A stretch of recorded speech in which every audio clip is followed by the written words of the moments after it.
además de las bandas características para los alcanos, estamos observando una banda característica de la vibración del enlace carbono-cloro que se encuentra en la región dactilar alrededor de los 830. Ahora bien, con el análisis cuantitativo. Para realizar el análisis cuantitativo, en infrarrojo también tenemos que tener presente la ley de Beer. ¿Por qué? Porque en esta región las limitaciones debido a los instrumentos son más pronunciadas. ¿Por qué? Porque nosotros estamos trabajando con bandas muy estrechas y sabemos tenemos que tener presente que la ley de Beer tiene asociado la concentración del compuesto junto con B, que es el camino óptico, y E, que es el coeficiente de absortividad. ¿Cómo se puede medir la absorbancia? Existen dos métodos. El primer método es el celda adentro, celda afuera. ¿En qué consiste este método? Vamos a tener el portamuestra, lo vamos a introducir al equipo solamente con el solvente, hacemos pasar el haz, medimos la absorbancia, luego retiramos esa celda, en esa misma celda vamos a colocar, vaciamos el solvente, y en esa misma celda vamos a colocar solvente más muestra y perdónenme, no sé qué pasa. Ok, aquí tenemos el método 1, que es celda adentro y celda afuera. ¿En qué consiste? En que tenemos la celda y le vamos a agregar solamente el solvente, lo vamos a colocar dentro del equipo y hacemos pasar el haz, medimos la absorbancia, retiramos esa celda y en esa misma celda vamos a colocar ahora solvente más muestra, lo volvemos a introducir en el equipo y volvemos a realizar la medida. ¿Qué vamos a tener aquí? Vamos a tener la transmitancia del solvente, que viene dado por P sub 0 sobre PR. Este PR se supone que es fijo porque es la intensidad cuando pasa el haz sin ningún tipo de obstáculo, y tenemos la transmitancia del analito, que es P sobre P sub R. Si tenemos que estos dos P sub R son iguales, al final vamos a tener que esta transmitancia va a ser igual a la transmitancia del analito sobre la transmitancia del solvente.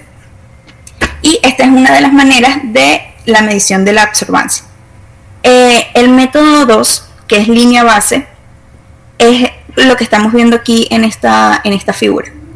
Tenemos una banda y tenemos estos dos hombros que ven en la línea superior. Vamos a tomarlos en cuenta para que vamos a trazar una línea, se traza una línea de hombro a hombro y luego otra línea vertical hasta el límite del pico, y de este límite del pico hasta la transmitancia 0 vamos a tomarlo como la transmitancia del analito y la transmitancia del solvente del hombro a la base. Aplicamos la ecuación para obtener la absorbancia de nuestro compuesto. Pero esto no es lo único que podemos realizar. En las aplicaciones típicas para el análisis cuantitativo se basa en, por ejemplo, si tenemos una mezcla de hidrocarburos aromáticos. Aquí esta mezcla consiste en ortocileno, metacileno, paracileno y etilbenceno. Y podemos ver sus longitudes de onda. Algo que estamos observando acá es que las longitudes de onda son muy cercanas, ¿verdad? Entonces, ¿qué pasa cuando tenemos varios compuestos que tienen longitudes de onda cercanas? Puede existir el solapamiento de estos picos. Entonces, para evitar esto, tenemos que el barrido que se realice tiene que ser entre longitudes de onda donde yo me asegure que va a salir un solo pico para no tener ese solapamiento. Entonces, en este caso, lo recomendable es realizar 4 corridas diferentes para una por cada uno de los compuestos. Una corrida para el ortocileno, otra para el metacileno y la otra paracileno y la última para el etilbenceno. Y aquí tenemos a la derecha en la imagen los espectros. Sí, es el caso de las láminas. Ay, yo hablo aquí como... Ok, esto es lo que estaba explicándoles, que cuando tenemos una mezcla de hidrocarburos aromáticos cuyas longitudes de onda son muy cercanas entre sí, no vamos a lograr separarlos bien con una sola corrida en un intervalo de longitud de onda amplio, sino todo lo contrario, vamos a tener que realizar cuatro corridas, por llamarlo así, a longitudes de onda muy específicas para poder separar cada uno de estos compuestos. ¿Por qué? Porque si no se van a ver solapadas sus picos. Y aquí a la derecha estamos observando cómo sería el espectro para cada uno de estos elementos por separado. Ok, vamos a ver. Lámina 10, si la pueden ver. Sí, se ve, profe. Ok, chévere. Que en el infrarrojo medio podemos trabajar bajo reflexión difusa y bajo reflectancia atenuada total, que sus siglas son ATR. Entonces, cuando trabajamos bajo reflexión difusa, este método es eficaz para obtener espectros con muestras que requieren poca preparación. ¿Y esto qué consiste? Este es un adaptador que se coloca entre la celda de la muestra, donde una vez él sale del interferómetro o del monocromador, se dirige hacia un espejo elipsoidal. De este espejo elipsoidal, el haz se dirige luego hacia la muestra, de la muestra sale y se dirige de nuevo hacia el espejo elipsoidal y finalmente hacia el detector. Aquí a la derecha tenemos dos espectros, uno el de absorbancia normal y el otro el de reflexión difusa para el carbazol. ¿Qué estamos observando acá?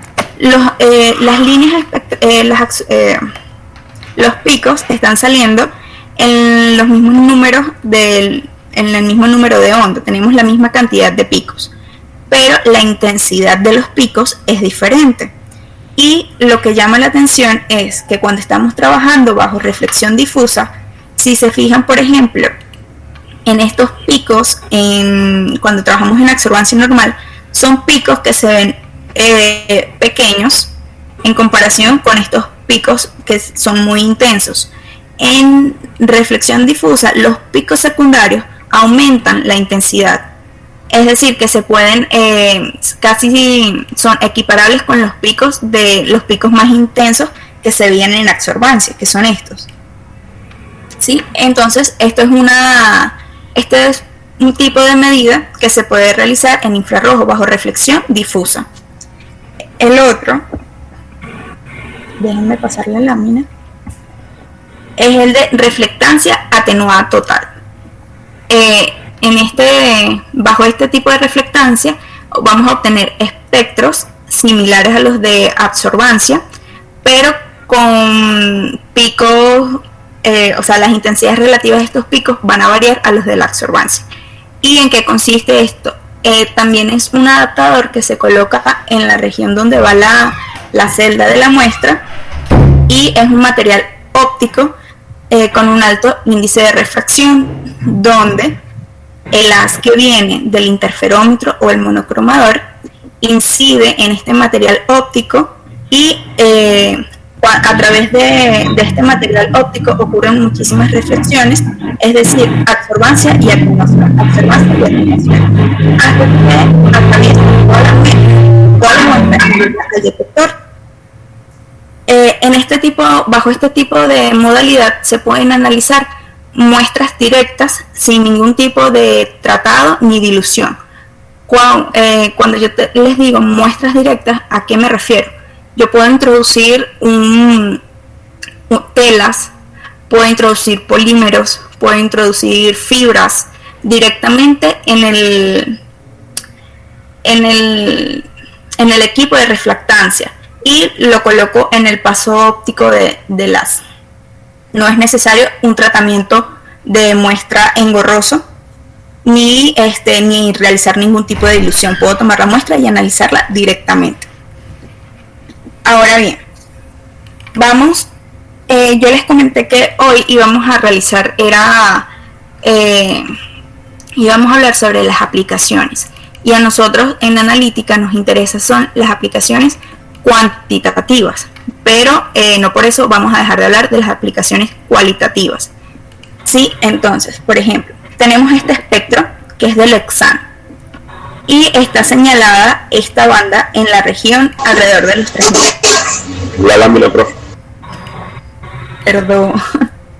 Ok, tenemos este espectro del hexano y tenemos una banda característica en la región de los 3000. Si yo les pregunto a ustedes, ¿esta banda está asociada a qué tipo de vibración? Y a la vibración de cuál enlace característico. De un enlace arcano, ¿no? Exacto, de un enlace de vibración, es la vibración del enlace carbono-hidrógeno característico del alcanos. Y estas dos estos dos picos que están consecutivos se refiere a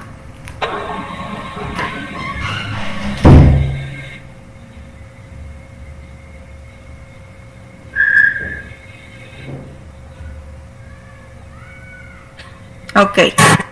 Recuerden que les dije que los alcanos también tienen dos picos consecutivos característicos, producto de las vibraciones de flexión simétrica y asimétrica de los enlaces carbono e hidrógeno. Y eso es lo que estamos observando acá. La vibración por tensión de ese enlace carbono-hidrógeno que está alrededor de los 3000 y los dos picos característicos de la flexión simétrica y de la flexión asimétrica del estilo tijera que tenemos acá. Entonces, esto es lo que cuando la primera interpretación, o sea, la primera vista de un espectro tenemos que tener en cuenta es todos aquellos grupos funcionales que podemos registrar mediante el uso de las tablas, como las que les hice llegar por correo. Bien, ahora, si tenemos esta banda, este es el espectro del ciclo hexano. Si tenemos esta banda característica, ¿a cuál vibración pertenece? O corresponde, mejor dicho.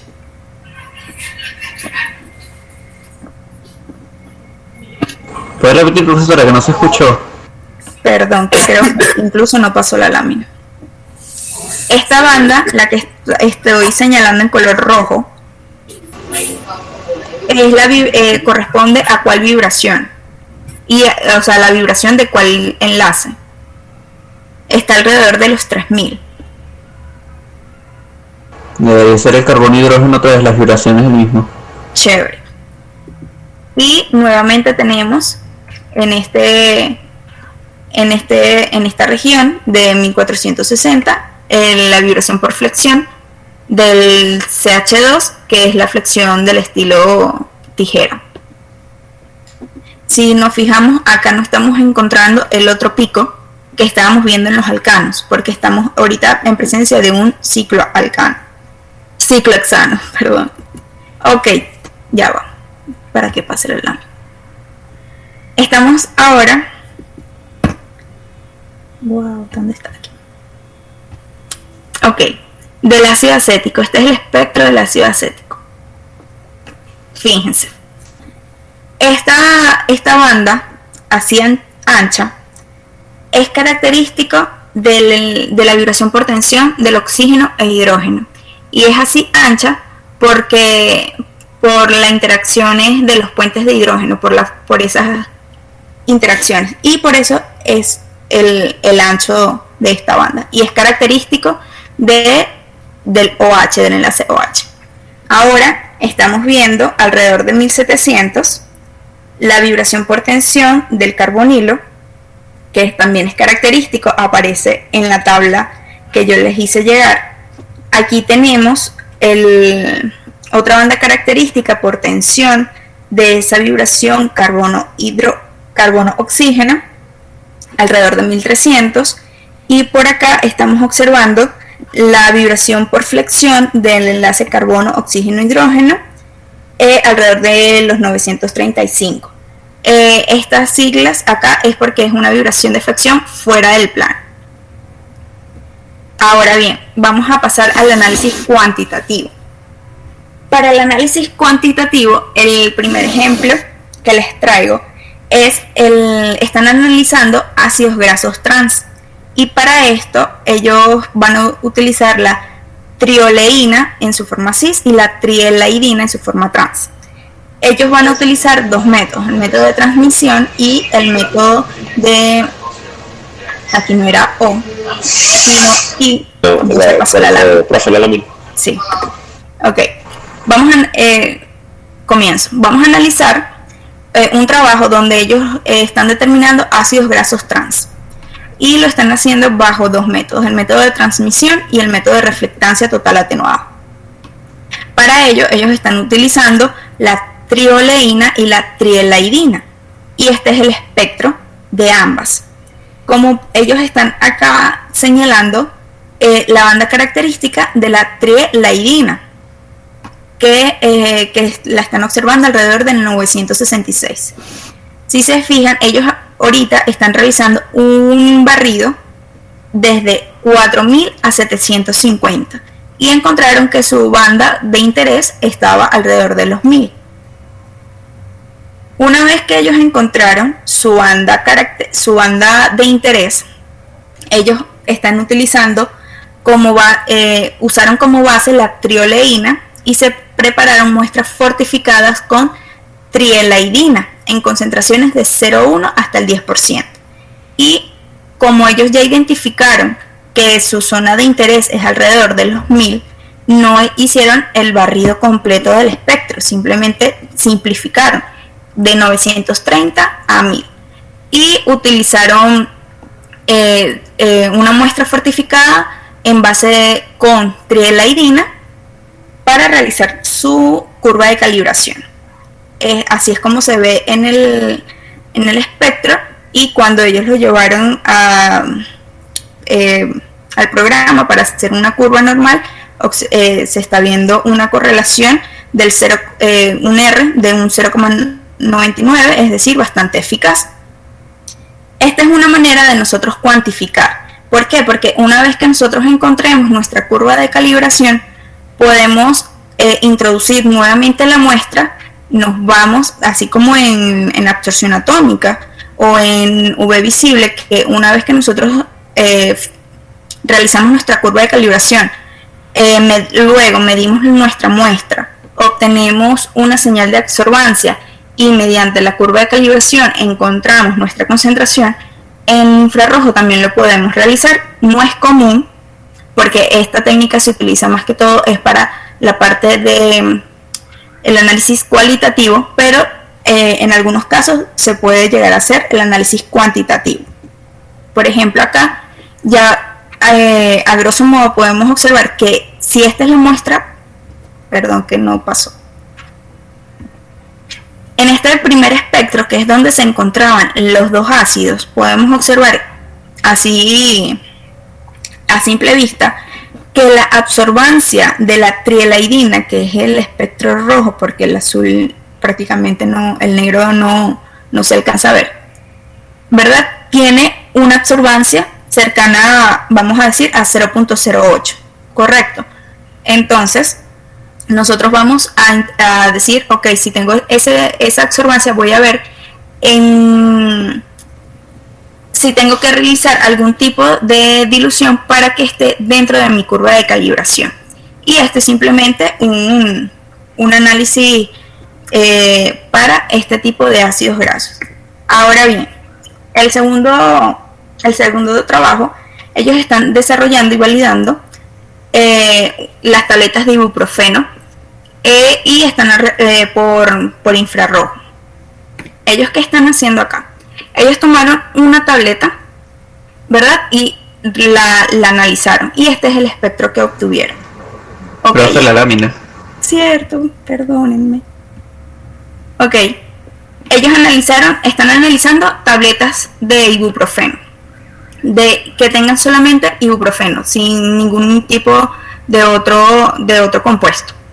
Y ellos, analizaron la tableta y observaron su pico característico en la región de 1721. Ok, chévere.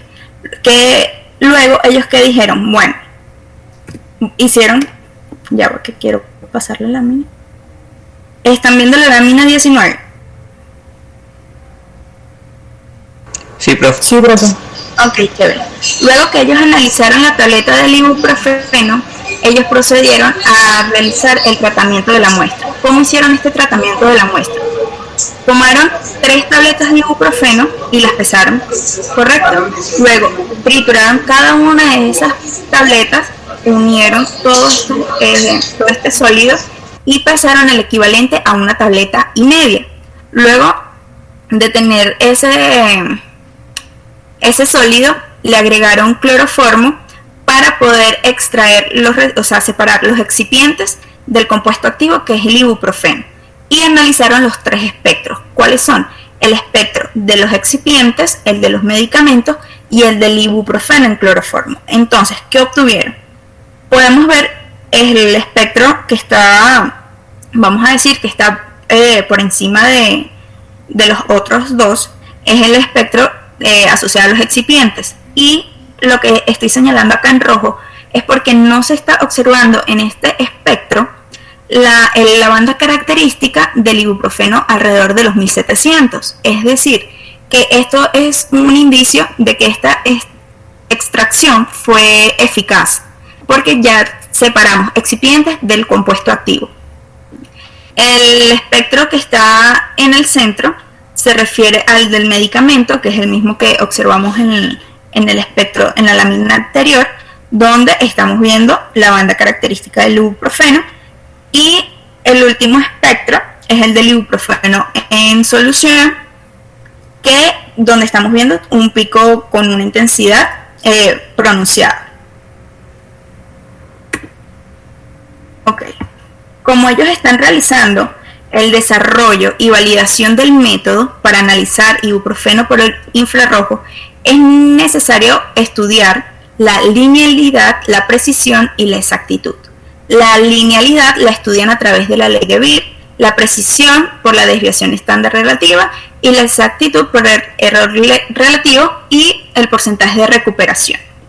Entonces, para estudiar la linealidad, ellos lo que hicieron fue una curva de calibración de 0, ellos están trabajando acá en porcentajes peso-volumen, ¿sí? Y su curva de calibración es de 0.06 hasta 1.50, hasta 1,50%, pero ellos se dieron cuenta que su linealidad llegaba hasta 0,60%. Entonces, ok, chévere. Ya tenemos el intervalo dinámico lineal en el cual debemos trabajar. Ahora bien, aquí tenemos los resultados para poder validar el método que ellos están desarrollando. Ellos lo que hicieron fue, en las 3 etapas en las que ocurre este desarrollo del método, que la primera es la preparación de las soluciones estándar, la segunda es el análisis espectroscópico y procesamiento de datos, y la tercera, ¿están viendo la lámina? Ahora sí. Y la tercera etapa, la extracción y cuantificación del ibuprofeno en medicamentos. Entonces, ellos que están analizando allí la exactitud y precisión del método, mediante que ellos están tomando que la preparación de soluciones estándar la realizaron con el estándar medio, que es de 0,30, y lo realizaron 6 veces. Luego, para el análisis espectroscópico y el procesamiento de datos, tomaron los límites de la curva y un punto medio, es decir, 0,056, 0,30 y 0,50. Y la extracción y cuantificación del ibuprofeno en medicamentos, 0,40. Esta es la concentración que ellos encontraron en estos medicamentos. Entonces, de acuerdo, vimos que la desviación estándar relativa nos habla acerca de la precisión del método. Entonces, podemos observar que la preparación de las soluciones tiene una buena precisión, obtuvieron una buena precisión, y en el análisis espectroscópico y procesamiento de datos también. El que tuvo una precisión, no vamos a decir mala, pero no fue tan buena como los anteriores, fue en el proceso de la extracción del ibuprofeno de los medicamentos. Pero aún así el porcentaje de recuperación estamos observando que en la preparación de las soluciones fue de un 99%, el análisis espectroscópico y procesamiento de datos fue del 100% para el estándar medio y del 98% para el estándar superior, para el límite superior, y el de la extracción un 100%. ¿Esto qué nos quiere decir? Que este método es adecuado utilizarlo para tabletas de ibuprofeno donde el contenido del mismo es alrededor de los 200 miligramos, porque no es necesario realizar ningún tipo de dilución. Ellos quisieron comparar el método, este método que ellos desarrollaron para el infrarrojo, lo quisieron comparar si lo hubiesen desarrollado en el UV. Entonces, ¿ellos qué encontraron? Ellos analizaron las mismas características: el análisis ultravioleta y procesamiento de datos, y la extracción y cuantificación de ibuprofeno en medicamentos, utilizando con el mismo solvente, el cloroformo. Pero lo que podemos observar es que el intervalo de dinámico lineal es menor que el usado en el infrarrojo. Ellos utilizaron 0.020 hasta 0.2% peso-volumen. Y encontraron los porcentajes de recuperación fueron eficaces, mayores al 95%, para para las concentraciones más bajas, las de 0.02 y 0.1. Y en cuanto a la precisión del método, al igual que bajo la técnica de infrarrojo, la etapa del análisis que tuvo la precisión más baja fue la parte de la extracción y la cuantificación del ibuprofeno en los medicamentos, pero está dentro del error de la técnica. Entonces, la conclusión a la que llegaron los autores fue que ellos, para el análisis de un ibuprofeno comercial, es adecuado utilizar el infrarrojo porque no van a necesitar ningún tipo de dilución, pero que en el UV visible también es posible realizarlo porque tienen unos porcentajes de recuperación bastante buenos, o sea, muy buenos, y lo único que van a tener que realizar algunas diluciones, pero no pasa nada, ¿cierto? Estas dos técnicas son aceptables para el análisis del ibuprofeno, tanto en el infrarrojo como en el UV visible.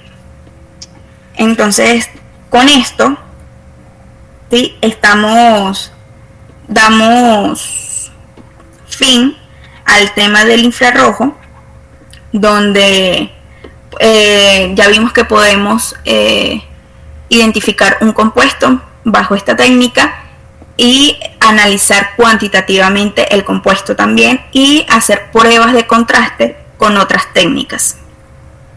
¿Alguna duda, chicos? Sé que hablo muy rápido. Profe, tengo una pregunta. Ajá. En la penúltima diapositiva usted coloca en el espectro los picos que se encuentran, en vez de estar hacia abajo, se encuentran hacia arriba. ¿Eso a qué se debe? Porque normalmente todos los espectros que ustedes han mencionado están hacia abajo. Exacto, es que si nos fijamos, por ejemplo, quiero que vean la lámina 19 tenemos el pico, el espectro de los excipientes, medicamentos y ibuprofeno, pero lo tenemos en transmitancia, ¿verdad? Que están hacia abajo. Y en absorbancia se encuentran hacia arriba. Es cuando trabajamos, nosotros podemos medir tanto en transmitancia como en absorbancia. Y es por esto los picos en transmitancia están hacia abajo y en absorbancia se encuentran. Se sigue viendo la lámina 21. Ay, perdón. La 20, que es la que él estaba comentando. ¿La pueden ver? No, se ve la 21. Ay, no sé qué hacer. Ya. ¿Ahora? Sigue la 21. Tampoco. Esa es la 20, pero esa es la 20. ¿Están viendo la 20? Sí, la 20. Ok, que...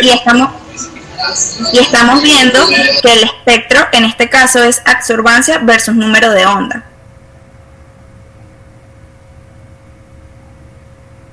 ¿Cierto? Sí, sí. Y por esa razón yo creo que se está guiando era del número que aparece en el lado izquierdo, que ese es el número 23, la diapositiva número 23. Ok, chévere.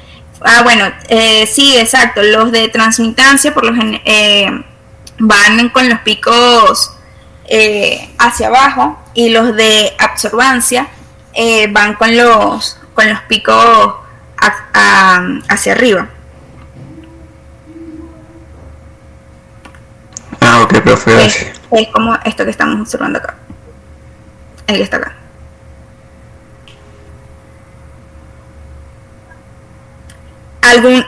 Chicos, respecto al examen. El examen no, de mi parte, no va a salir,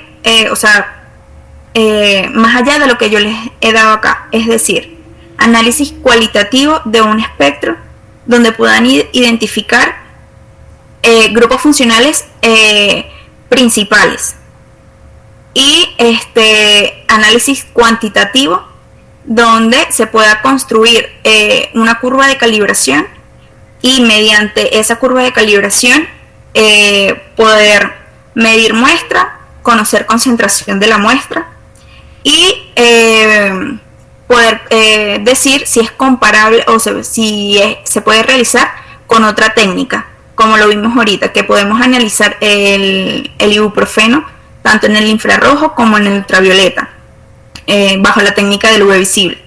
Entonces no va a salir más allá de eso, porque es lo que nos concierne a nosotros ahorita.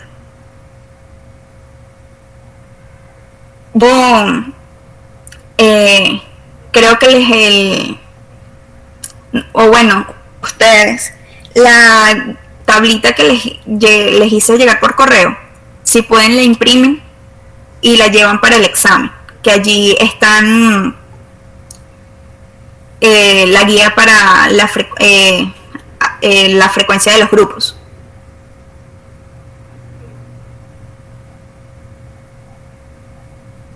Ok, profe. Sí, chévere. Y nada, practicar curva de calibración, que ya por el tema que dio la profe Lisbeth lo tienen que tener ya más que estudiado.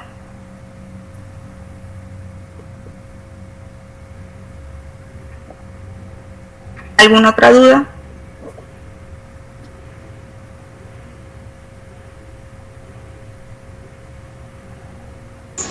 Profe, otra cosa. Con respecto a los espectros principales de la señal que aparece por el enlace carbono-hidrógeno, usted menciona que por lo menos los dos picos que salen en los 1300, si no me equivoco,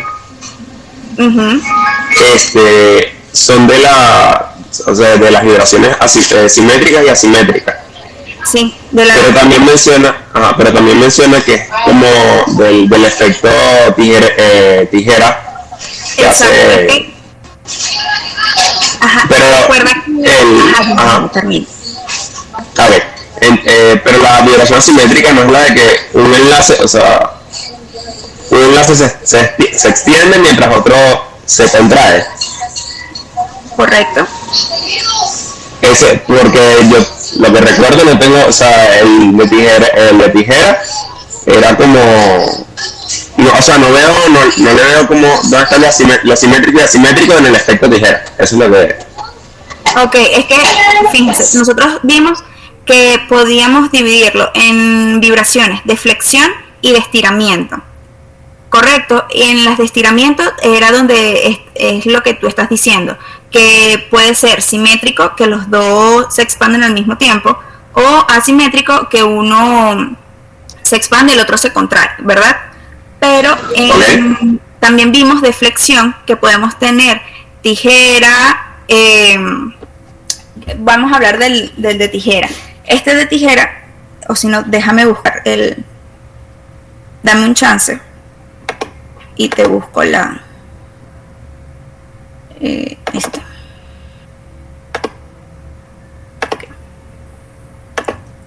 Ok, tenemos balanceo, tijereteo, aleteo y torsión. ¿Correcto? Ok, sí. Ajá, pero estos podemos tener balanceo, que es asimétrico, correcto, y podemos tener tijereteo, que puede ser simétrico, pero también en el del acá también puede ser lo que ya va, es que no sé si te estoy enredando más. Fíjate, la banda que está en rosa te dice que es una flexión simétrica del metilo, ¿sí?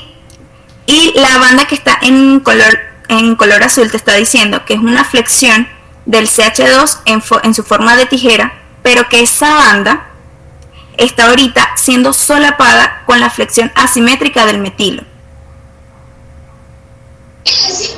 Lo último que dijo, que no lo escuché, que esa banda... Hay que tener dos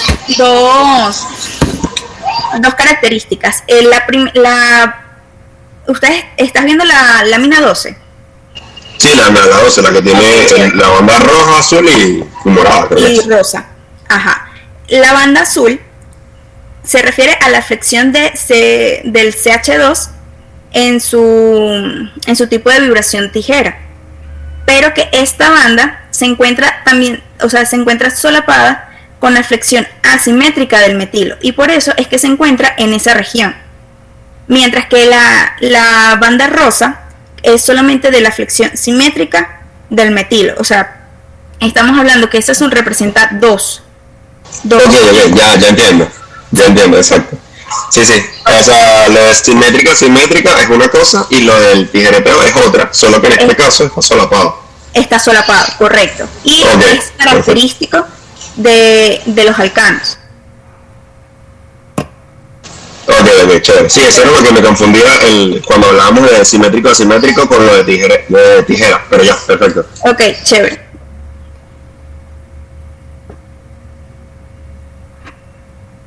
¿Alguna otra duda, muchachos? Profe, ¿y ese solapamiento los dos alturas? Sí, los dos picos son de diferentes alturas. Voy a... Ok, ¿dónde están?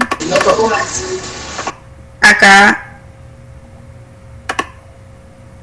podemos observar en el primer espectro que les enseñé hoy, que simplemente es un alcano, pero acá están los dos picos que son característicos de este tipo de compuestos. Uno es con una intensidad más pronunciada que el otro.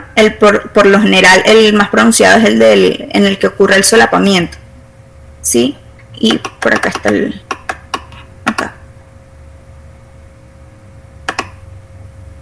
Sí, acá también lo podemos observar, que son de diferentes alturas. Y el ancho es también el que se encuentra solapado, tiene un ancho mayor que el otro pico. Ok, profe. Y otra pregunta, hay un espectro que usted mencionó que tenía era como más extendido las vibraciones del oxígeno con el hidrógeno, que ajá, también creo que eran como a 4000 o cerca de 3000. En ese espectro no también habría es decir, se podría decir que también habría un solapamiento de los alcanos. No. Es decir, cuando yo reconozco que hay un solapamiento o no en este tipo de casos. Porque cuando tú ves espectros y estás viendo por allí se le dice que es una barriga gorda a esta zona, porque es una banda ancha y es característico, o sea, aquí es característico solamente para esa vibración del oxígeno con el hidrógeno, por la formación de los enlaces por la formación de los puentes de hidrógeno. Entonces allí cuando tú ves este estilo de bandas, tu intuición te va a decir, esto se refiere, hay un alcohol, hay un ácido, o sea, es característico por los puentes de hidrógeno. Aquí no hablarías de solapamiento. Ok. Sino por la interacción de la formación de los puentes de hidrógeno. Pero tampoco podría asumir de que existe ese pico de la vibración del carbono y hidrógeno. Asumirlo. Sí, como que se encuentra como absorbido, no sé qué palabra emplear para decir que la banda está, es decir, absorbe, por así decirlo, la del el oxígeno y el hidrógeno, y la del carbono y el hidrógeno.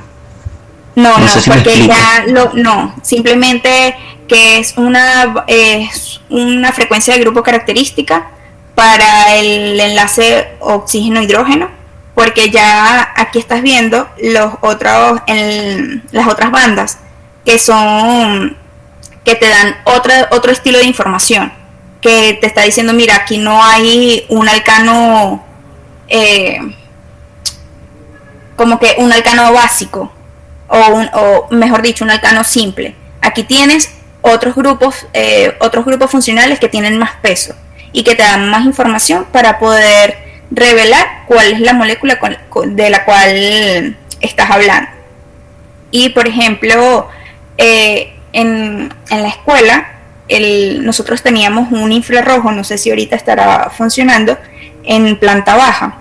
Los chicos que hacen tesis en orgánica, que hacen síntesis, por lo general, cuando ellos terminaban su síntesis y ellos querían saber si era lo que ellos esperaban, porque si ellos estaban esperando una molécula, un compuesto específico, y sabían que tenían que esperar bandas, por ejemplo, si se trataba de que tuviera un grupo OH, ellos simplemente iban en el espectro, tenían que, como que su vista o su prioridad era observar este estilo de bandas.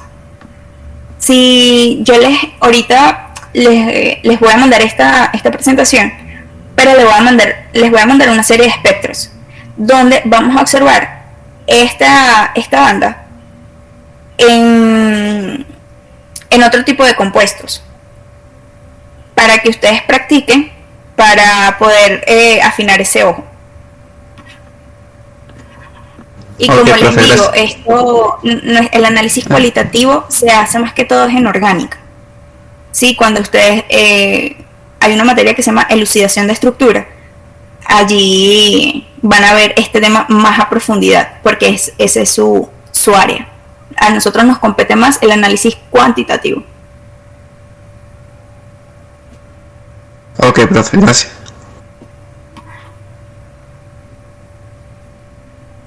Bueno, chicos, vamos a culminar la clase de hoy. Ya les voy a hacer llegar esta lámina ahorita mismo. Cualquier duda me la hacen por correo. Nos vemos el viernes. Todavía yo no sé el salón. Tengo que preguntarle a la profe Lisbeth que me lo diga. Y nos vemos el viernes con seguridad. Y bueno, nada, cualquier cosa me escriben por correo. Profe, ¿sería a las 11 o a la 1? Eso es lo que no sé. Tengo que conversar con la profe Lisbeth. ¿A ustedes cuál horario les parece mejor?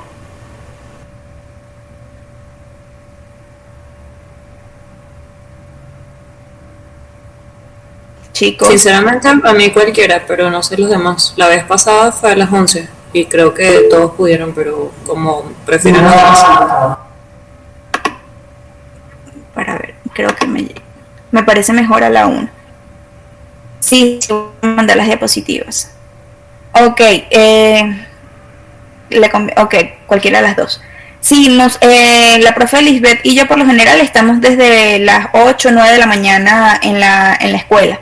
Entonces podemos en cualquier horario, bien sea a las 11 o a la 1. Ustedes se pueden colocar de acuerdo a lo que le convenga a la mayoría y yo converso con la profe Lisbeth. Si quieren me lo hacen saber por correo, convérsenlo en su grupo de WhatsApp y me lo hacen saber para yo decirle a la profe Lisbeth.